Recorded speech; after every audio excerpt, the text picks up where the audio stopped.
समन्ता चक्रवालेषु अत्रा गच्छन्तु देवता सद्धम्मं मुनिराजस् सुनन्तो सग्गमोक्खदं धम्मसवन कालो अयं भदन्ता धम्मसवन कालो अयं भदन्ता धम्मसवन कालो अयं भदन्ता नमो तस् भगवतो अरहतो सम्मा संबुद्धस् नमो तस् भगवतो अरहतो सम्मा संबुद्धस् नमो तस् भगवतो अरहतो सम्मा संबुद्धस् सब्बे संखारा अनिच्चाति यदा पඤ්ඤාය पස්සති अथ निब्बिन्दति दुःखे एष मग्गो विसुද්ධියාති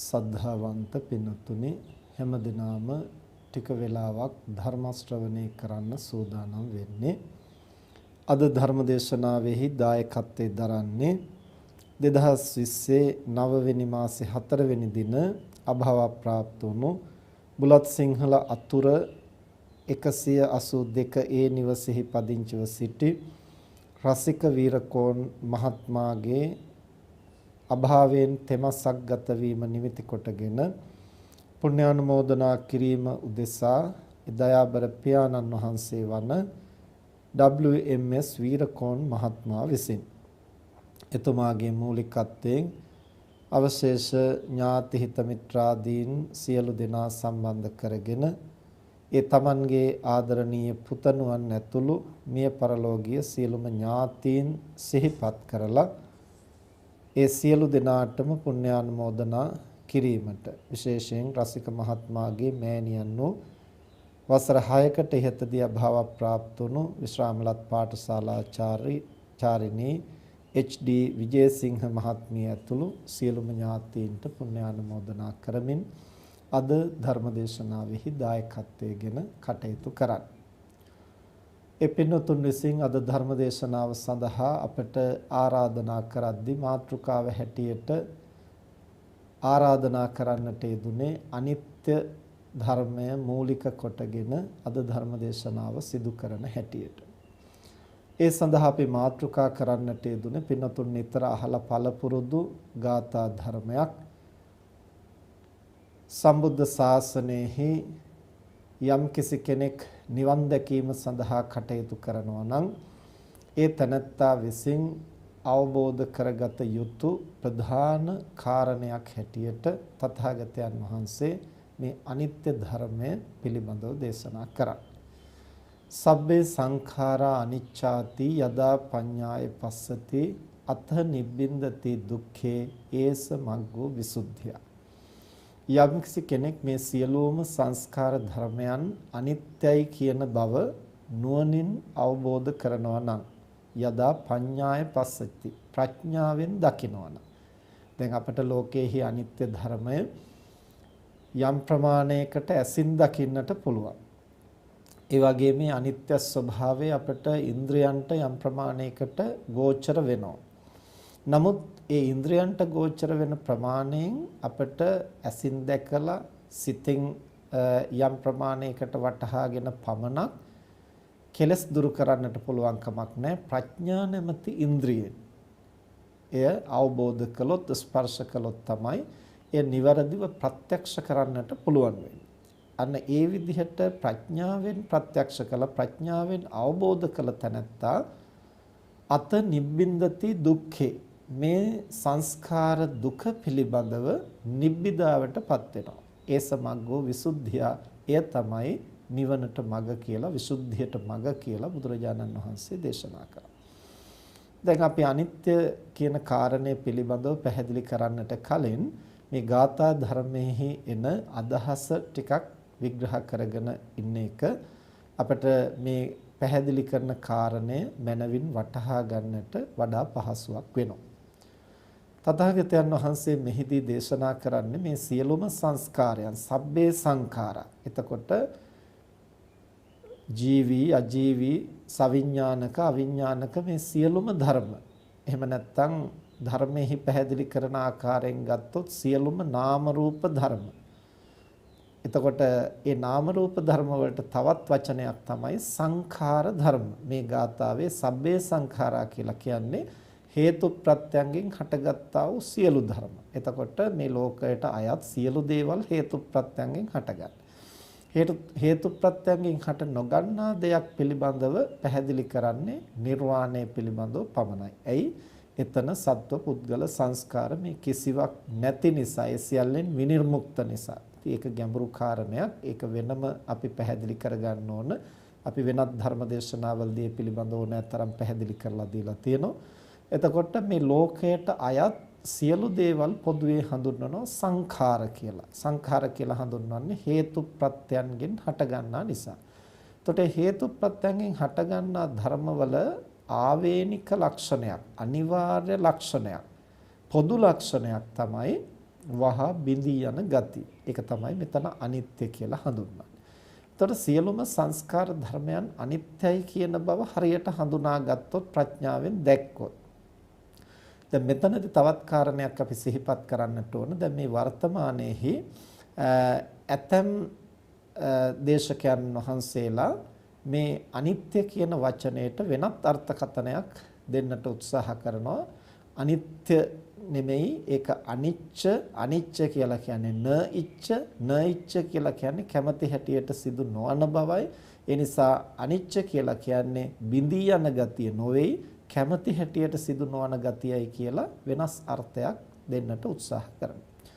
වෙනතුනේ අනිත්‍ය කියලා කියන්නේ සංස්කෘත සහ සිංහල වචනය, අනිච්ච කියලා කියන්නේ එහිම පාලි වචනය. එතකොට මේ දෙකෙන්ම අදහස් කරන්නේ බිඳී යන ගතිය විනා අපි කැමති හැටියට සිදු නොවන ගතිය කියන එක නෙමෙයි. අපි කැමති හැටියට පවතින් නැති බව, අපි කැමති හැටියට සිදු නොවන ගතියකුත් සංස්කාර ධර්මයන්හි තියෙනවා. ඒකත් සංස්කාර ධර්මයන්හි ආවේනික ගතිය.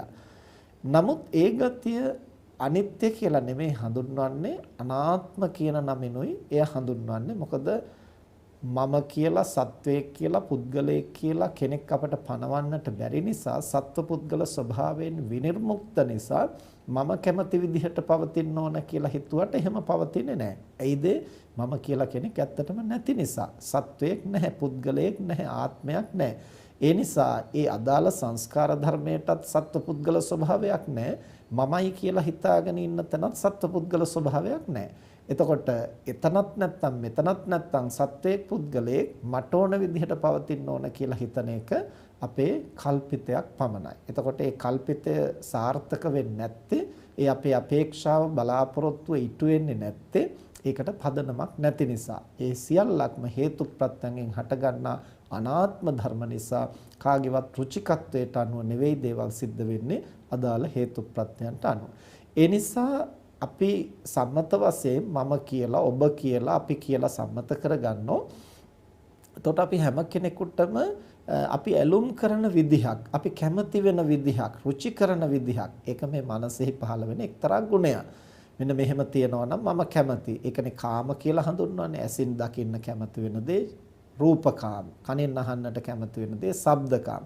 මේ විදිහට ගන්ධකාම, රසකාම, පොට්ටබ්බකාම, ධම්මකාම කියලා කියන්නේ අපි මනසින් අරමුණු කරන්නට කැමති. ඒ කියන්නේ අපි ප්‍රියමනාප යම් යම් ස්වභාවයන්, යම් යම් ගති ලක්ෂණ. එතකොට ඔය ෂඩේන්ද්‍රයන්ගෙන් අපි කොහොම ලෝකය පවත්වන්නට කැමති වුණත් ඒ විදිහට නෙවෙයි පවතින්නේ. එහි පවතින අදාළ හේතු ප්‍රත්‍යයන්ට අනුව. දැන් උදාහරණයක් හැටියට ගත්තොත් මීට තෙමසකට ඉහතදී මිය ගිය මේ රසික වීරකෝන් මහත්මයා තව බොහෝ කාලයක් ජීවත් වෙනවා නම් මේ පියාණන් කැමති, ඥාති හිත මිත්‍රාදීන් කැමති. නමුත් අපේ කැමැත්තට අනුව නෙමෙයි ඔහුගේ ජීවිත පැවැත්ම තීරණය වෙන්නේ. ඒ රසික මහත්මයා ගෙනත් තිබිච්ච ආයු කාලය, ඒ වගේම උත්පත්තියට බලපාපු කර්ම ශක්තිය, ඒ වගේම ප්‍රවෘත්ති විපාක වශයෙන් ඉපදුනාට පස්සේ ඔහුට බලපවත්වන කුසල අකුසල කර්ම, ඒ වගේම ඔහු තමන්ගේ ජීවිතේ පරිහරණය කරපු විදිහ, මේ කාරණා මත තමයි රසික මහත්මයාගේ ජීවිතේ කොච්චර කාලයක් පවතිනවද, කොච්චර කාලයකින් අහෝසි වෙනවද කියන එක තීරණය වෙන්නේ. ඒක පියාගේ කැමැත්තට අනුවවත් වෙන කෙනෙකුගේ කැමැත්තට අනුවවත් නෙමෙයි. එතකොට එහෙමනම් එහි පවතින සාධකවලට අනුව තමයි දේවල් සිද්ධ වෙන්නේ, වෙනත් කෙනෙකුගේ රුචිකත්වයේ මත නෙමෙයි. ඉතින් තව කෙනෙකුට එතනදී තර්ක කරන්න පුළුවන් සමහර දේවල් රුචිකත්වයට අනුව සිද්ධ වෙනව නේද කියලා. රුචිකත්වයට අනුව යමක් සිදු වෙනවා වගේ පෙනෙනවා නම් ඒ රුචිකරන ආකාරයට ගැළපෙන විදිහට හේතු සම්පාදනය වෙලා තියෙනවා නම් ඒසේ සිද්ධ වෙන්නට පුළුවන්. ඒ අපේ රුචිකත්වය නිසා නෙමෙයි, අදාළ හේතු සම්පාදනය වුන නිසා. අපි මීට පෙරත් උදාහරණයක් හැටියට සිහිපත් කරලා තියෙනවා. යම් කිසි කෙනෙක් විභාගයේ සමත් වෙන්නට ඕන කියලා හිතනවා නම් සමත් වෙන්නට පුළුවන්. ඒ සමත් වෙන්නේ Taman විභාගයේ සමත් වෙන්නට කැමති නිසා නෙමෙයි, අදාළ හේතු සාධක සම්පාදනය කරපු නිසා. ඒතර මේ හේතු සාධක හරියට සම්පාදනය කළොත් මම විභාගයේ අසමත් වෙන්න ඕන කියලා හිතුවා වුණත් අසමත් වෙන්නේ නැහැ. ඒතනත්තා සමත් වෙනවා. ඒ වගේම සමත් වෙන්න ඕන කියලා හිතුවා වුණත් අදාළ සාධක සම්පූර්ණ වෙන්නේ නැතිනම් ඒතනත්තා සමත් වෙන්නේ නැහැ. එහෙමනම් රුචි අරුචිකම මත නෙවෙයි ඒ සිද්ධ වෙලා තියෙන්නේ, අදාළ හේතු ප්‍රත්‍යයන් අනුව. එතකොට ඒ සංස්කාර ධර්මයන් අපි කැමති විදිහට සිදු නොවනවා කියන එකත් සංස්කාර ධර්මයන්ගේ පවතින එක්තරා ලක්ෂණයක් තමයි. හැබැයි මේ ලක්ෂණය අනාත්ම ලක්ෂණයටයි සංග්‍රහ වෙන්නේ, අනාත්ම ලක්ෂණයෙහි එක්තරා ස්වභාවයක් හැටියටයි දක්වන්නේ, අනිත්‍ය ලක්ෂණය හැටියට නෙමෙයි. ඒ නිසා යම්කිසි ගිහි පැවිදි යම් කෙනෙක් කියනවා නම් අනිත්‍ය කියලා කියන්නේ න ඉච්ඡ කියන එකයි, ඒ තමන් කැමති හැටියට සිදු නොවන ගතියයි කියලා කියනවා නම් ඒ අනිත්‍ය ධර්මය වරදවා වටහා ගැනීමක්, පටලවා වටහා ගැනීමක් පමණයි. එය නිවැරදි ධර්මපරයය, ධර්ම විග්‍රහය නොවේ. ඉතින් මේ කාරණයක් අපි මූලික වශයෙන් තේරුම් ගන්න ඕන. එහෙම නොවුනොත් වර්තමානයේ හුඟක් දෙනා මේ විදිහේ විවිධ ධර්ම විග්‍රහයන් තුල පැටලිලා නිවැරදි අර්ථකථනය වෙනුවට වැරදි අර්ථකථනයන් මත එල්බගෙන කටයුතු කරනවා. එතකොට සංස්කාර ධර්මයන්හි Taman කැමති විදිහට සිදු නොවන ගතියක් පවතිනවායි කියන එක අපි තේරුම් ගන්නට ඕන. හැබැයි එය වෙනම ලක්ෂණයක්, මේ අනිත්‍ය කියලා කියන්නේ වෙනම ලක්ෂණයක් කියන මේ දෙක වෙන්කොටගෙන අපි මනවින් හඳුනා ගන්නට ඕන. එතකොට බුදුරජාණන් වහන්සේ මෙහිදී දේශනා කරනවා සබ්බේ සංඛාරා අනිච්චාති. මේ සියලුම සංස්කාර ධර්මයන් වහා විනාශ වෙන සුළුයි, නැසෙන සුළුයි, අභාවයට යන සුළුයි, බොහෝ කල් පවතින දේවල් නෙවෙයි කියන මේ කාරණය නුවණින් වටහාගත්තු තැනැත්තා අත නිබ්බින්දති දුක්ඛේ. ඒ තැනැත්තා දුක පිළිබඳව නිබ්බිදාවට, මෙතන දුක කියලා කියන්නේ මේ සංස්කාර දුක්ඛය. ඒ කියන්නේ දැන් දුක්ඛ කියන වචනේත් අපි මෙතනදී පැහැදිලි කරගන්නට ඕන. අපි බොහෝ දේශනාවලදී මේ කාරණය සිහිපත් කරනවා. දුක්ඛ කියලා කියනකොටම සාමාන්‍ය ලෝකයා දුක හැටියට ගන්නෙ කැක්කුම, අමාරුව, වේදනාව, අපහසුව, පීඩාව, රිදෙන ගතිය. මේ වේදනාවෙහි ඇති කර්කශ ගතිය තමයි බොහෝ දෙනා දුක හැටියට හඳුනාගන්නේ. හැබැයි තථාගතයන් වහන්සේ දුක්ඛ කියලා කියන්නේ මේ හේතු ප්‍රත්‍යයෙන් හටගන්නා සංස්කාරයන්හි පවතින අසාර ගතිය. ඒ කියන්නේ ඒවා හේතු ප්‍රත්‍යයෙන් හටගන්න නිසාත් අසාරයි, වහා බිඳී යන නිසාත් අසාරයි, පීඩා ඇති කරන නිසාත් අසාරයි. ඒවා නැවත නැවත නඩත්තු කළ තැනැත්තාට අමුතුවෙන් සිද්ධ වෙන යහපතක්, වගතුවක්, හොඳක් මොකක්වත්ම ප්‍රතිලාභයක් නැහැ. අනන්ත සසරෙහි මේ සංස්කාර ධර්මයන් නැවත නැවත නඩත්තු කරලා, පෝෂණය කරලා, සංරක්ෂණය කරලා අභාවයට ගිහින් ඊළඟ භවයේ උපදිනවා, ආයෙත් දේවල් ගොඩ නගනවා. මේ විදිහට භවෙන් භවයේ අපි කොතෙක් දේවල් ගොඩ නැගුවත් අපට දැන් අනන්ත සසරෙහි අපි එහෙම දේවල් ගොඩ නගමින්, උපදෙමින්, මැරෙමින් ආවයි කියලා දැන් අපට මොනවද ඉතුරු වෙලා තියෙන්නේ? ඒ සසරේ ගොඩනගපු කිසිවක් නැහැ. සියල්ල අභාවයට ගිහිල්ලා මේ ජීවිතේ ගොඩනගාගත්තු දේවල් පමණයි. ඒතකොට ඒවත් එක්ක අපි ජීවත් වෙින් දැද්දී ඒවා අභාවයට යනවා. දැන් මේ පියාණන් ජීවත් වෙින් දැද්දී පුතණුවන් අභාවයට ගියා. එතකොට ඒ කුමක් නිසාද? ඒවා අසාර නිසා. එතකොට එහෙම නැත්නම් අපේ අභාවය නිසා අපි මෙතෙක් ඇසුරු කරපු සියල්ලම අපට අහිමි වෙනවා. එතකොට ඔය ක්‍රම දෙකෙන් කවර ආකාරයකින් හෝ සියල්ල අහිමි වෙනවා. යලිත් අපි දේවල් ඒක රාශී කරගන්නවා. ඒවත් අහිමි වෙනවා. මෙහෙම භවයෙන් භවයේ කොතෙක් අපි එක්රැස් කරගත්තත් ඒ සියල්ල අභාවයට යන නිසා ඉතිරි වෙන පවතින සාරවත් වූ කිසිවක් මෙහි ඇත්තේ නැහැ. ඒ නිසා මේ බුදුරජාණන් වහන්සේලා ආර්යයන් වහන්සේලා දුක්ඛ කියලා හඳුන්වන්නේ මෙන්න මේ નિසරු ගතිය, මේ හිස් ගතිය, මේ වගතුවක් නැති ගතිය, ඒ වගේම කොතෙක් නඩත්තු කළත් ඒවෙන් යහපතක් නොවන ගතිය, වටිනාකමක් නැති ගතිය. අන්න ඒක තමයි ආර්යයන් වහන්සේලා දුක්ඛ කියලා හඳුන්වන්නේ. ඒතකොට සාමාන්‍ය ලෝකයා තමයි අර දුක් වේදනාව මූලික කොටගෙන කටුක වේදනාව දුක හැටියට ගන්න. එතකොට ඔවුන්ට පටලවෙනවා කුමක් නිසාද? කටුක වේදනාව දුකයි, සෞම්‍ය වේදනාව සැපයි කියලා සංස්කාරයන්හි එක් කොටසක් දුක් හැටියටත් එක් කොටසක් සැප හැටියටත් ප්‍රතඥ සත්වයින් වරදවා වටහා ගන්නේ අර වේදනාව මුල් කොටගෙන සැප දුක තීරණය කරන නිසා. ආර්යයන් වහන්සේලා සැප දුක තීරණය කරන්නේ ඒ වේදනාවෙන් තමයි. නමුත් ඒ වේදනාවක් හැටියට සැපයක් වශයෙන් හඳුනා ගන්නා දේත් කිසි තේරුමක් නැති හරයක් නැති નિසරු ධර්මයක් නිසා, කිසිම යහපතක් සිදු නොවන ධර්මයක් නිසා, හේතු ප්‍රත්‍යයෙන් හටගන්න වහා බිඳී යන නැවත නැවත නඩත්තු කලයි කියලා 아무තු අරුතක් නැති නිසා ආර්යයන් වහන්සේලා සැපයත් ඒ අර්ථයෙන් දුක්ඛ කියලා හඳුනා ගන්නවා. එතකොට සාමාන්‍ය ප්‍රතඥයා දුක ප්‍රතික්ෂේප කරමින් සැපයට ඇලුම් කරනවා.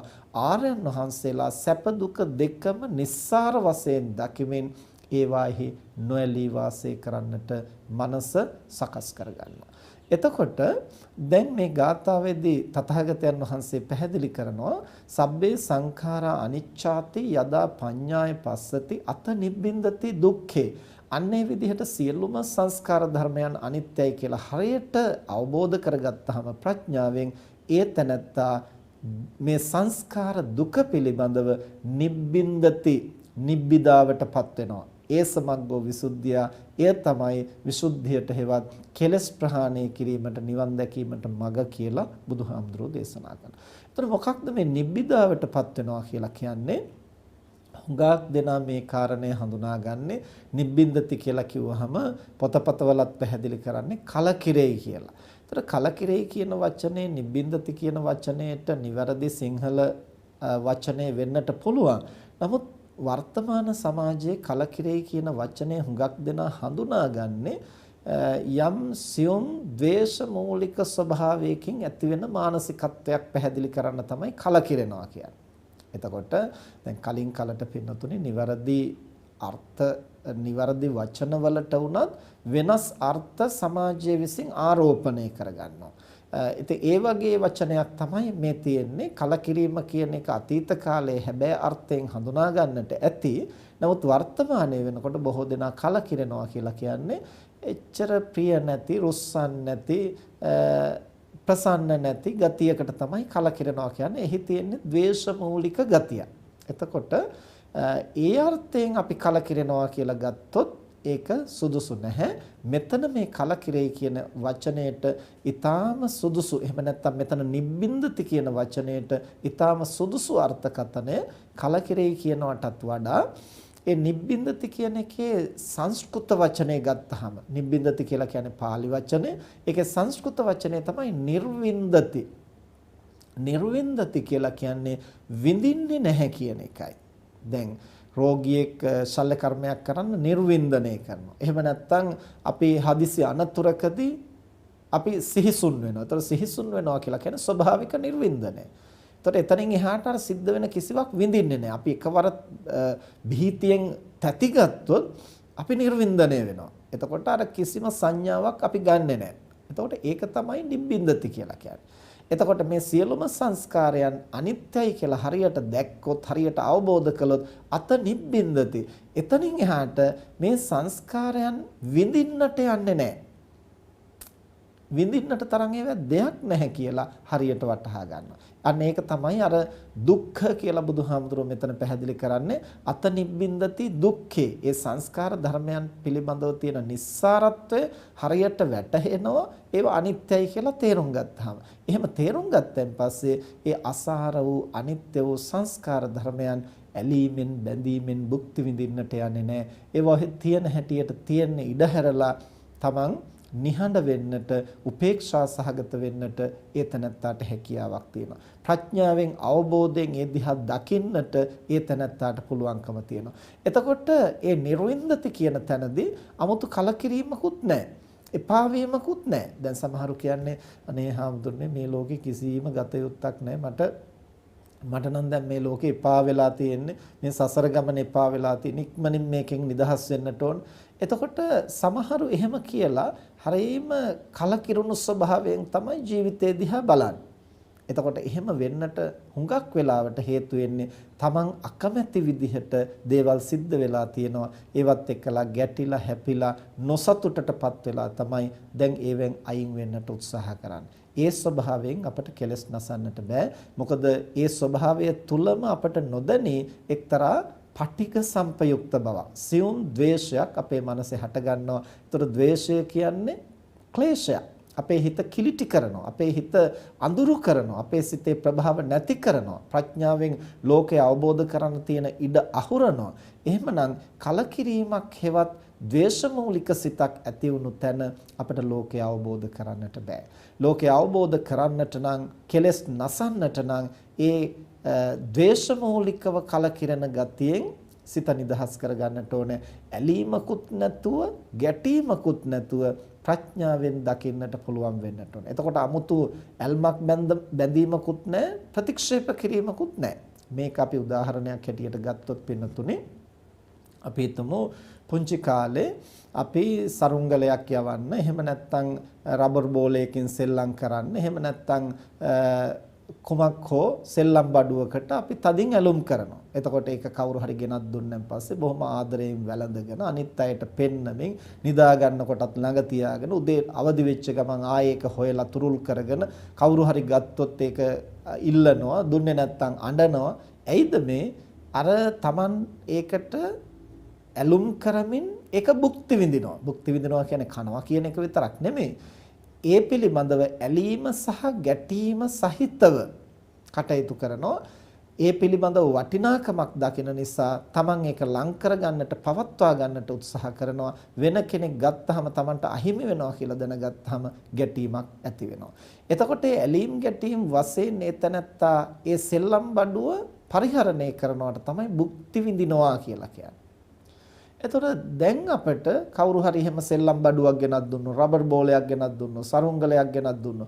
අපි ඕක තුරුල් කරගෙන නිදා ගන්නයි, අනිත් අයට පෙන්නන්නයි මේ මට හොඳ සෙල්ලම් බඩුවක් හම්බුණා, හොඳ රබර් බෝලයක් හම්බුණා කියලා අපි කාටවත් ඕක පෙන්න විචිත්‍රවත් කරන්නට යන්නේ නැහැ.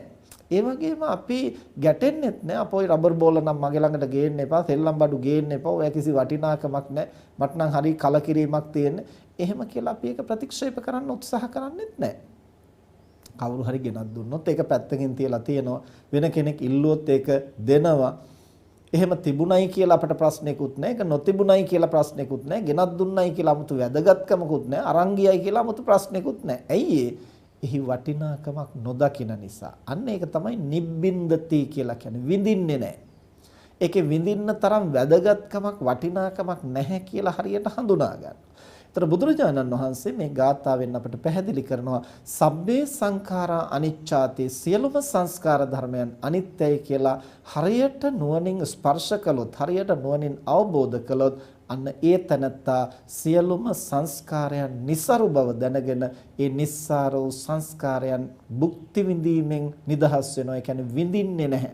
ඇලීම් වශයෙන්ුත් ගැටීම් වශයෙන්ුත් ඒවා අල්ලගන්නට උපාදාන කරගන්නට ඒවත් එක පැටලෙන්නට යන්නේ නැහැ. සංස්කාර ධර්මයන් පවතිනවා, නඩත්තු කරනවා, ජීවත් වෙනවා. අර සෙල්ලම් බඩුවක් ගෙනත් දුන්නාම ඒක පැත්තකින් තියලා ඒක තිබුණත් එකයි නැතත් එකයි අපි අපේ කටයුතු කරගෙන යනවා. ඒ වගේ ඒ තනත්තා අවබෝධයෙන් ක්‍රියා කරනවා මේ සංස්කාර ලෝකයේ පිළිබඳ ඇලීම් ගැටීම් වලින් තොරව උපේක්ෂා සහගත. ඒ සමග්ගෝ විසුද්ධිය, එයයි විසුද්ධියට මඟ, එයයි කෙලස් නැසීමට මඟ කියලා බුදුහාමුදුරෝ දේශනා කළා. කුමක් නිසාද? අපි ඇලෙනකොට ඒ තෘෂ්ණාව මූලිකව කෙලස් හට ගන්නවා.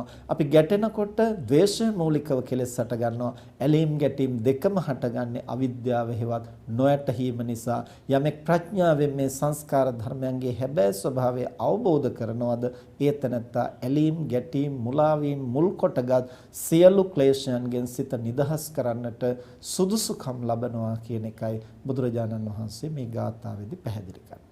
දැන් එතකොට ඔය විදිහට අපි ගාථා ධර්මයේ මූලික අදහස පැහැදිලි කළේ අපට අනිත්‍ය කියන මාතෘකාව નિවරදිව හඳුනා ගන්නට මේ කාරණා උපකාර වෙන නිසායි. අනිත්‍ය කියන ධර්මය මේ සියලුම සංස්කාර ධර්මයන්ට ආවේනික වුණු ගති ලක්ෂණයන් එය තුන් ආකාරයකින් දහමේ විවිධ තැන්වල අපට පැහැදිලි කරලා දෙනවා. කොමක්ද මේ තුන් ආකාරය? ෂණයක් පාසා සංස්කාර ධර්මයන්හි ඇතිවෙන ෂණික අභාවය. එහෙම නැත්නම් ඒක හඳුන්වනවා ෂණ භංගුරත්වයයි කියලා. එහෙම නැත්නම් ෂණික මරණයයි කියලා. ඒ ෂණික මරණය ෂණ භංගුරත්වයේ හැටියට හඳුන්වන නාම රූප ධර්මයන් ෂණයක් පාසා බිඳී යන ගතිය. ෂණයකින් බිඳෙනවා, ආයත් හේතු ප්‍රත්‍යයෙන් හට ගන්නවා. ආයත් බිඳී යනවා, ආයත් හට ගන්නවා. මේ සියලුම නාම රූප ධර්මයන් ඔය ආකාරයෙන් තමයි ක්‍රියාත්මක වෙන්නේ. අන්නේ ක්ෂණයක් පාසා බිඳී යන ගතිය තමයි සංස්කාර ධර්මයන්ගේ සැබෑ අනිත්‍ය ලක්ෂණය. නමුත් ඒක එකවර ඇහැට පෙනෙන්නේ නැහැ, එකවර සිතට දැනෙන්නේ නැහැ. දීර්ඝ කාලයක් උත්සාහ කිරීමෙන්, ප්‍රඥාව දියුණු කිරීමෙන් ප්‍රඥාව නැමැති ඉන්ද්‍රියට හසු කරගත යුතු ඊටාම සූක්ෂම ධර්මයක් තමයි මේ අනිත්‍ය ධර්මය. ඊළඟට අනිත්‍ය පිළිබඳව අපට පැහැදිලි කරලා දෙන දෙවැනි අවස්ථාව තමයි අර ක්ෂණයක් පාසා බිඳී යන නාම රූප ධර්මයන් දීර්ඝ කාලයක් පරම්පරාවක් හැටියට පැවතිලා ඒ පරම්පරාව අභාවයටපත් වෙන අවස්ථාව. ඒ පරම්පරාව අභාවයටපත් වෙන අවස්ථාව අපි හඳුන්වනවා මරණයයි, සම්මුති මරණයයි, බිඳීමයි. එහෙම නැත්නම් කැඩෙනවා, බිඳෙනවා, කුණු වෙනවා, පර වෙනවා, මරණයටපත් වෙනවා, අහෝසි වෙනවා. මේ ආදී වශයෙන් අපි විවිධ නම් වලින් හඳුන්වනවා මේ සංස්කාර ධර්මයන්ගේ පරම්පරාවක් හැටියට පැවතිලා නිෂේධ වීම, අහෝසි වීම. ඒ අවස්ථාව අපි මරණය හෝ වෙනත් නමකින් හඳුන්වනවා. ඒ අනිත්‍ය ධර්මයේහි තවත් එක් අවස්ථාවක්. අර ක්ෂණයක් පාසා බිඳි යන ගතිය තමයි සැබෑම අනිත්‍ය ධර්මය. ඒ ක්ෂණයක් පාසා බිඳි ගියාට අපට පේනවානේ මිනිස්සු ජීවත් වෙනවා. මිනිස්සු උපන්න හැටියට උපන්න ගමන්ම මැරෙන්නේ නැහනේ. ඒ මිනිස්සු යම්කිසි ආයු කාලයක් ජීවත් වෙනවා. දැන් රසික වීරකෝන් තරුණ මහත්මයා අවුරුදු 46ක් පමණ මේ ලෝකෙහි ජීවත් වුණා. එතකොට එතුමා ඉපදිච්ච දවසේ ඉඳලම නාම ධර්මත් බිඳි යනවා, රූප ධර්මත් බිඳි යනවා. හැබැයි ඔහු ජීවත් වෙනවා. ඒ කොහොමද ජීවත් වෙන්නේ? නාම ධර්ම බිඳුනට යලිත් හට ගන්නවා, රූප ධර්ම බිඳුනට යලිත් හට ගන්නවා. ඒ හට ගන්නා නාම රූප ධර්ම පරම්පරාවක් හැටියට බොහෝ කාලයක් සක්‍රිය වෙනවා, ක්‍රියාත්මක වෙනවා. ඒකට අදාළ හේතු ප්‍රත්‍ය තියෙන නිසා. දැන් ඔහොම හේතු ප්‍රත්‍යයන් මත පැවතිලා අවුරුදු 46ක්ම ඒ පරම්පරාව පැවතිලා ඔන්න අභාවයට ගියා. ඒ අභාවයට ගිය තැන අපි කියනවා මරණයටපත් උනායි කියලා. දැන් ඒත් අභාවයට යාමක්, ඒත් අනිත්‍ය ධර්මයක්. එය හඳුන්වනවා සම්මුති මරණයයි කියලා. අර ක්ෂණයක් පාසා සිද්ධ වෙන එක අපි හඳුන්වනවා ක්ෂණික මරණයයි කියලා. එහෙම නැත්නම් ක්ෂණ භංගුරත්වයයි කියලා. මේ පරම්පරාවේ අහෝසි වීම අපි හඳුන්වනවා සම්මුති මරණයයි කියලා. මොකද ලෝකයා මරණය හැටියට සම්මත කරගන්නේ ඒ දීර්ඝ කාලයක් පැවතිලා අහෝසි වීම. එහෙම නැත්නම් එය ධර්මයේ හඳුන්වනවා විපරිණාමයයි කියලා. විපරිණාම කියලා කියන්නේ අර යම්කිසි නාම රූප පරම්පරාවක් ක්‍රියාත්මක වෙලා එය වෙනස් වීම, විකෘති වීම, විපරීත වීම. ඊළඟට තුන්වෙනි අවස්ථාව තමයි සමුච්ඡේද මරණය. සමුච්ඡේද මරණයයි කියලා කියන්නේ පින්නතුනේ මේ නාම රූප ධර්මයන් ක්ෂණයක් පාසා බිඳී යනවා. නමුත් හේතු ප්‍රත්‍යයන් පවතින නිසා යලි යලිත් හට ගන්නවා. නාම ධර්මත් බිඳී යනවා. බිඳී ගියාට ඒ අදාළ සාංශාරික කර්ම ශක්තිය තවම ඉතිරි වෙලා තියෙන නිසා ඒ වගේම ජීවත් වීමේ තෘෂ්ණාව හෙවත් භව තණ්හාව තවම තියෙන නිසා බිඳී යන නාම ධර්ම ඒ කියන්නේ බිඳී යන සිත යලි යලිත් හට ගන්නවා අදාළ ආරම්මන ග්‍රහණය කරමින්. එතකොට එහෙම පවතින සිත යම් අවස්ථාවක මතු නොහට ගන්නා ආකාරයෙන් අහෝසි වෙනවද? අන්නේ අවසන් වතාවට අහෝසි වෙන අවස්ථාව හඳුන්වනවා කුමක් කියලාද? සමුච්ඡේද මරණයයි කියලා. සමුච්ඡේද මරණයයි කියලා කියන්නේ අරහත්ත්වයටපත් වෙලා පිරිනිවන් පාන අවස්ථාව. එතකොට නැවත ඒ පංචස්කන්ධය යලි හටගන්නේ නැහැ. එහි නාම රූප ධර්මයන් යලි සක්‍රිය වෙන්නේ නැහැ. රූප ධර්ම කලක් පවතින නිසා අනුක්‍රමයෙන් දි รา පත් වෙන්නට පුළුවන්. හැබැයි නාම ධර්ම නැවත නොහට ගන්නා ආකාරයෙන් ප්‍රහාණයටපත් වෙනවා.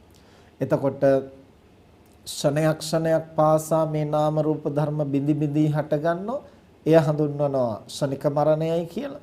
එහෙම බිඳි බිඳි හට ගන්නා වූ නාම රූප ධර්ම වසර ගණනාවක් පුද්ගලයෙක් හැටියට එහෙම නැත්නම් ගහකොළ හැටියට ගේ දොර හැටියට කවර ආකාරයකින් හෝ මේ භෞතික ස්වરૂපයකින් සක්‍රිය වෙලා පෙනී සිටමින් ඒ පරම්පරාව යම් අවස්ථාවක අභාවයටපත් වෙනවා. එය හඳුන්වනවා සම්මුති මරණයයි එහෙම නැත්නම් විපරිණාමයයි කියලා.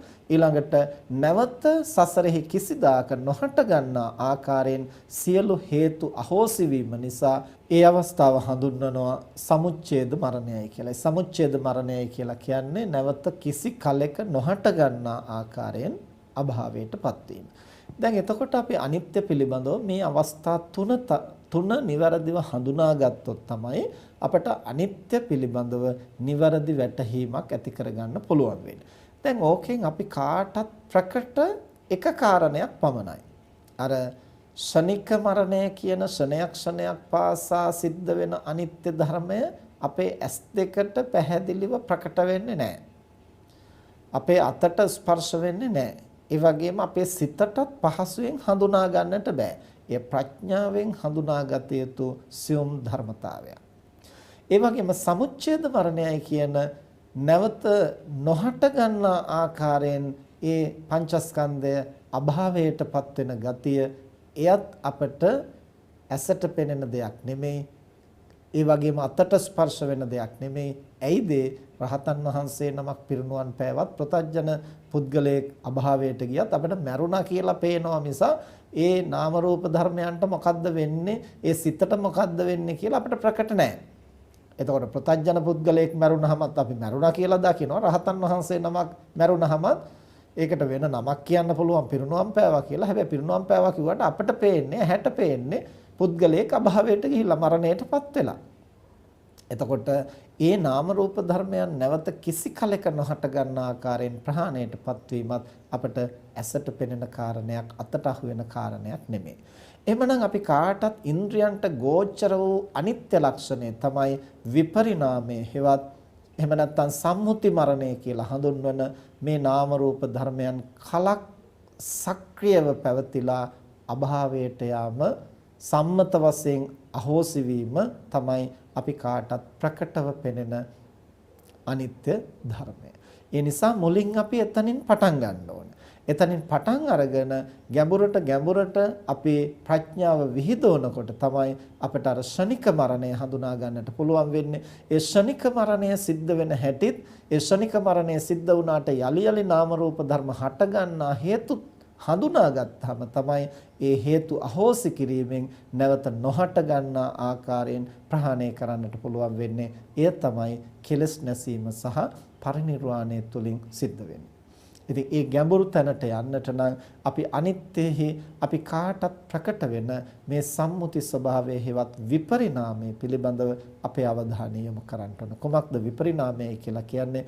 මේ නාම රූප ධර්මයන් පරම්පරාවක් හැටියට ක්‍රියාත්මක වෙනකොට එහි නාම ධර්මත් නෙමේ විශේෂයෙන් අපට ප්‍රකට වෙන්නේ. රූප ධර්මවල තමයි ඒ විපරිණාමය අපට බොහෝ කොට ප්‍රකට වෙන්නේ. නාම ධර්මවලත් පරම්පරාවක් හැටියට ක්‍රියාත්මක වෙනකොට යම් යම් විපරිණාමයක් සිද්ධ වෙනවා, වෙනස්කමක් සිද්ධ වෙනවා. ඒ වෙනස්කම අපට පහසුවෙන් හඳුනන්නට ලෙහෙසි නැහැ. ඒ ප්‍රඥාවෙන් හඳුනාගත යුතු කාරණය. අපට අනිත්‍ය හැටියට වඩාම ප්‍රකට වෙන කාරණේ තමයි මේ රූප ධර්මයන් පරම්පරාවක් හැටියට පැවතිලා විනාශ වීම, විකෘති වීම. ඒ අපි උදාහරණයක් හැටියට ගත්තොත් පුංචි දරුවෙක් උපදිනවා. ඒ දරුවා එන්න ලොකු මහත් වෙනවා. එතකොට ලොකු මහත් වෙලා යම් කලෙකදී තරුණයෙක් වෙනවා, වැඩිහිටියෙක් වෙනවා, ආපහු අනුක්‍රමයෙන් කය දි รา පත් වෙමින් මහලු වයසටපත් වෙලා මරණයටපත් වෙනවා. මලක් කුඩා මල් කැකුලක් හැටියට හට ගන්නවා. එය මෝදු වෙනවා, එය මෝරනවා, පිපෙනවා, පිපිලා විකසිත වෙලා සුවඳ හමනවා. ඊට පස්සේ ආපහු එය දුර්වර්ණ වෙනවා, ටිකෙන් ටික හැකිලෙනවා, පර වෙනවා, ඊට පස්සේ කුණු වෙනවා, දි รา පත් වෙනවා. මේ විදිහට ලෝකයේ සෑම දෙයක්ම මේ අපට පෙනෙන භෞතික වස්තුන්හි පඨවි ආපෝ තේජෝ වායෝ ආදී මේ රූප කලාපයන්ගෙන් සැදුම් ලද්දා වූ මේ භෞතික ලෝකයේ තුල අපට යම්කිසි වෙනස් වීමක් ප්‍රකට වෙනවා.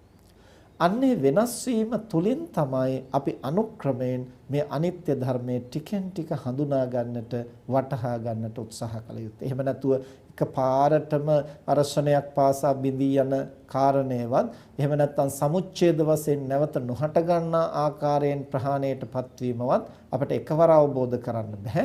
අපි මූලික වශයෙන් හඳුනාගත යුතු කාරණේ තමයි මේ පරම්පරාවක් හැටියට පැවතිලා වෙනස් වෙන ආකාරය. ඇයිද මේ පරම්පරාවක් හැටියට පැවතිලා වෙනස් වෙනවයි කියලා කියන්නේ? පිනතුනේ දැන් අර පොඩි දරුවෙක් ඉපදුනාට පස්සේ ඒ පොඩි දරුවාගේ සිත ඉපදිච්ච විදිහටම හැමදාම එහෙමම තියෙන්නේ නැහැ.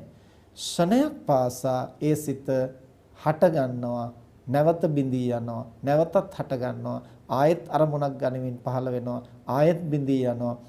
මේ විදිහට නැවත හට ගන්න සිත බිඳී යනවා. බිඳී ගියාට ඒ දරුවා මිය යන්නේ නැහැ. ඒ දරුවාගේ චිත්ත පරම්පරාව එක දිගට පවතිනවා. ඒ නිසා ඒක පරම්පරාවක් කියන්නේ. ඊළඟට අපි රූපය ගත්තන් පස්සේ ඒ රූපය පොඩි දරුවා උපන්න හැටියට මේ රූපය නිට්ටය නම් ඉපදුණු විදිහට මේ දරුවා හැමදාම ඉන්න ඕන. ඇයි? රූපය නිට්ටය නම්. රූපය අනිත්‍ය නිසා තමයි ඒ දරුවා ලොකු මහත් වෙන්නේ. ලොකු මහත් වෙන්නට පුළුවන් වෙන්නේ කුමක් නිසාද? මුලින් හටගත්තු රූප ධර්ම අභාවයට යනවා. අභිනවෙන් රූප කලාප බහුලව හට ගන්නවා. එතකොට දැන් කෙනෙක් හිතන්නට පුළුවන් මුලින් හටගත්තුවා එහෙම තියෙද්දිත් හට ගන්නට පුළුවන් කියලා. ඉතින් ඒ අපිට මතු පිටින් පෙනෙන හැටි.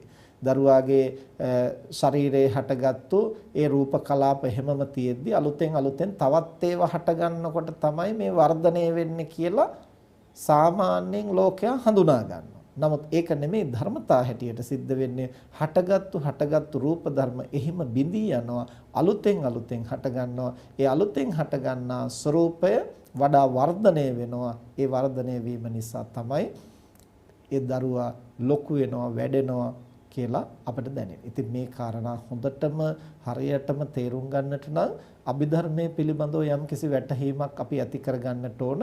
මේ රූප කියන්නේ මොනවද? රූප කලාප කියන්නේ මොනවද? ඒ රූප කලාප නිර්මාණය වෙන්නේ මොන හේතුන්ගෙන්ද? ඒ වගේම ඒ රූප කලාප අභාවයට ඉපදිලා අභාවයට යන තෙක් තව රූප කලාප ඒ අතරතුරේ හටගන්නේ කොහොමද? රූප බහුලත්වයක් හටගන්නේ කොහොමද? ඒ වගේම යම්කිසි ඝන සංඥාවකින් මේ සියල්ල වැසී පවතින්නේ කොහොමද? මේ කාරණා සියුම් විදිහට දැනගන්නට නම් අපේ අභිධර්මයේ මේ නාම රූප ධර්ම පරමාර්ථ වශයෙන් විග්‍රහ කරන ආකාරය ටික ටික ඉගෙන ගන්නට අවශ්‍යයි. එතෙක් අපට සම්මුති වශයෙන් මේ ලෝකයේහි දේවල් අභාවයට යන හැටි හඳුනා ගන්නට අපි වෑයම් කරන්නට ඕනේ. ගැඹුරින් අර සියුම් විදිහට ඒ අනිත්‍ය ධර්මය ක්‍රියාත්මක වෙන ආකාරය අවබෝධ කරන්න උත්සාහ කරන පමණ තමයි අපේ ප්‍රඥාව වඩා තීව්‍ර වෙන්නේ. එතකොට මූලික වශයෙන් අපි තේරුම් ගන්නට ඕනේ දරුවෙක් ඉපදිලා ලොකු මහත් වෙනවා කියලා කියන්නේ අනිත්‍ය ධර්මයම තමයි. ඒ දරුවා නැවත ලොකු මහත් වෙලා වයස්ගත වෙනවා කියන්නේ අනිත්‍ය ධර්මයම තමයි. නමුත් අපි අර වයස්ගත වෙනවා කියන කාරණය අනිත්‍ය ධර්මයයි කියලා හඳුනාගෙන තියෙනවා. හැබැයි දරුවා ලොකු මහත් වෙනවා කියන කාරණය අනිත්‍ය ධර්මයේ හැටියට හඳුනාගෙන නැහැ. ඇයි ඒකට හේතුව? ඒ දරුවා ලොකු මහත් වෙන එකට අපි කැමති. ආපුතේ හොඳට කෑම කන්න, හොඳට විටමින් ಜಾති ගන්න, මේ පෝෂණ ගුණයෙන් වැඩි දේවල් ගන්න, හොඳට බත් කන්න, කිරි බොන්න, එළවලු කන්න, මස් මාළු කන්න. එතකොට තමයි හොඳට ලොකු මහත් වෙන්නේ. තාත්තා වගේ උස යන්නේ, අම්මා වගේ ලස්සන වෙන්නේ. දැන් මෙහෙම නොඑක් ಜಾති කියා අර දරුවට කවමින් පොවමින් ඒ දරුවා ලොකු මහත් කරන්න උත්සාහ කරනවා. එහෙම වෙනවට අපි කැමතියි. ඒ කැමති නිසා එතන අනිත්‍ය ධර්මයක් සිදු වෙනවායි කියලා අපි එතරම් තේරුම් ගන්නට උත්සාහ කරන්නේ නැහැ. නමුත් අර වයස්ගත වීමෙන් පස්සේ අනුක්‍රමයෙන් දේවල් අභාවයටපත් වෙනකොට අපිට වැටහෙන්නට ගන්නවා දැන් ටිකෙන් ටික වෙනස් වෙනවා. ඒ වෙනස් වීමට අපි එච්චර කැමති නැහැ, ප්‍රිය නැහැ. එතකොට එතනදී අකමැති නිසා අපි අනිත්‍ය ධර්මයේ දකින්නේ නැහැ. මුලදී කැමති නිසා අනිත්‍ය ධර්මයේ දකින්නේ. නමුත් අවස්ථා දෙකේදීම සිද්ධ වෙන්නේ වෙනස් වීමමයි. පෙරේරුකාණේ චන්දවිමල මහානායක හාමුදුරුවෝ මේ කාරණේ වටහා ගන්න හොඳ උපමාවක් පැහැදිලි කරනවා. උන්වහන්සේ දේශනා කරනවා දැන් අපි හිතමු ආප්පයක් පුච්චන්න යම් කෙනෙක් පිටි ටිකක් දිය කරලා හදනවා. ඒ ආප්ප සකස් කරන්නට අවශ්‍ය විදිහට ඒ පිටි දියරය සකසාගෙන ලිපේ තියලා තරමක් රත් වෙච්ච තාච්චියකට ඒ පිටි ටික දාලා කරකවලා ආප්පේ හැඩේ සකස් කරලා ආපහු ලිපෙන් තියලා උඩින් වහලා හරි නැත්නම් උඩිනුත් ගින්දර දාලා හරි යටිනුත් ගින්දර දාලා දැන් මේ ආප්පය පිලිස්සෙන්නට සකසනවා. දැන් මෙතන මොකද්ද සිද්ධ වෙන්නේ? අර දියාරු වෙච්ච පිටි ටිකට උඩින් යටින් දෙකෙන්ම හරි නැත්නම් යටින් විතරක් හරි උණුසුම වදිනවා. එහෙම නැත්නම් තේජෝ ශක්තියට භාජනය වෙනවා. තේජෝ ශක්තියට භාජනය වෙනකොට තේජෝ ශක්තියෙන් කරන්නේ දහනය කරන ගතිය. දැන් අර පිටි ටික එහෙම නැත්නම් අර දියාරු පිටි ටික ලිපේ තියපු වෙලාවේ ඉඳලම සිද්ධ වෙන්නේ දහනය වෙන එක. දහනය වුණාට අර දියාරු පිටි ටික වෙලාවක් යනකොට හයි වෙලා හොඳට සුවඳ හමන රසවත් වූ ආප්පයක් හැටියට නිර්මාණය වෙනවා. ඊට පස්සේ තව ටිකක් වෙලා අපි හැමම ලිපේ තිබ්බොත් ඒක ටිකෙන් ටික කළු වෙලා අඟුරු වෙලා ඊට පස්සේ අලු වෙලා යන්නටත් පුළුවන්. දැන් අඟුරු වෙලා අලු වෙලා යනකොට අපිට තේරෙනවා අපරාධයක විනාශ වුණානේ. එතකොට අපිට මෙතන විකෘතියක් වුණා, අනිත්‍යතාවයේ ක්‍රියාත්මක වුණා කියලා යම් වෙනසක් අපිට පේනවා. මුලින් තිබිච්ච තත්ත්වය වෙනස් වුණා කියලා අපිට පේනවා. හැබැයි අර මුල ඉඳන්ම සිද්ධ වුණේ කුමක්ද? අර ගින්නෙන් පිලිස්සීමමයි මුල ඉඳලම සිද්ධ වුණේ. ආයේ අර අඟුරුණා අලුණා කියන්නේ එතෙන්දි විතරයි පිලිස්සුනේ, මුලදි වෙන එකක් වුණා නෙමෙයි. පිටි ටික තාච්චියට දාලා ලිපේ තියපු වෙලාවේ ඉඳලම සිද්ධ වුණේ අර තේජෝ ශක්තියෙන් අර ගින්නෙන් පිලිස්සීමට භාජනය වීමමයි. නමුත් ඒ පිලිස්සීම මුලදී ප්‍රියමනාපාකාරයෙන් සිද්ධ වුණා. අපට අපි කැමති වෙන ආකාරයෙන්, අපි අපේක්ෂා කරන ආකාරයෙන් එක්තරා කාල පරිච්ඡේදයක් යනකම් එය සැකසුණා. දියාරුවට තිබිච්ච පිටි ටිකේ දිය ගතිය පුලුස්සලා එය දහණය වෙන්න ඒ ඝනත්වයෙන් යුක්ත වූ ආහාරයට ගත හැකි ආප්පයක් බවට පරිවර්තනය වුණා.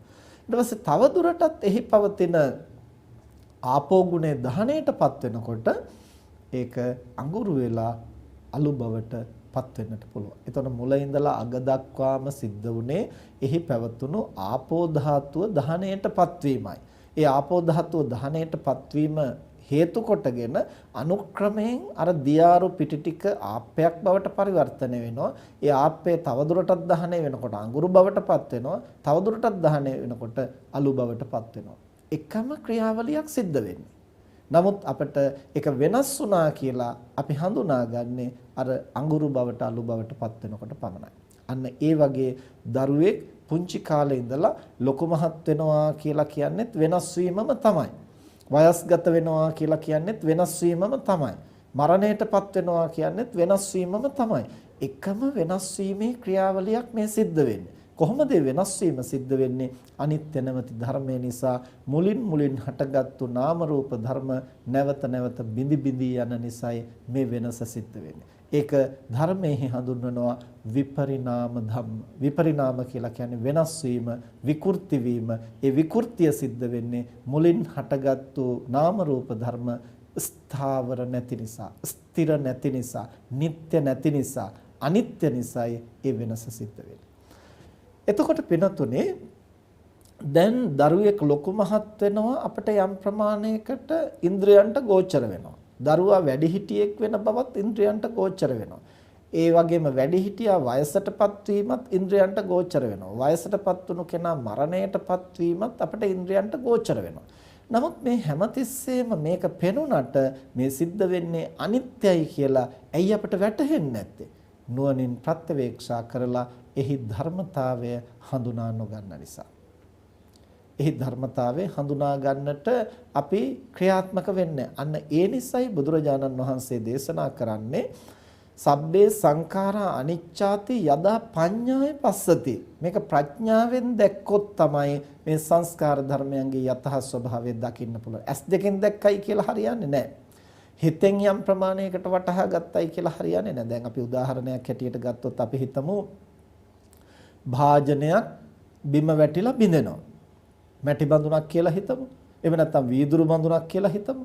එතකොට මේ භාජනය බිම වැටිලා බිඳුනහම අපිට කෑලි ටික කැඩිලා වෙන් වෙලා අර මුලින් තිබුණු බඳුන දැන් නැහැ. දැන් තියෙන්නේ කෑලි ටිකක් කියලා හොඳටම පේනවා. දැන් මොකද්ද මේ පේන්නේ? අනිත්‍ය ලක්ෂණය. මුලින් බඳුනක් තිබුණා. දැන් බඳුනක් නැහැ. දැන් තියෙන්නේ කෑලි ටිකක්. දැන් එතකොට මේ බඳුන බිඳුනා තවදුරටත් බඳුනක් නැහැ. දැන් තියෙන්නේ කෑලි ටිකක් කියන එක ඇහැටත් පේනවා, හිතටත් දැනෙනවා. දැන් අපට අනිත්‍ය වැටහිලාද තියෙන්නේ.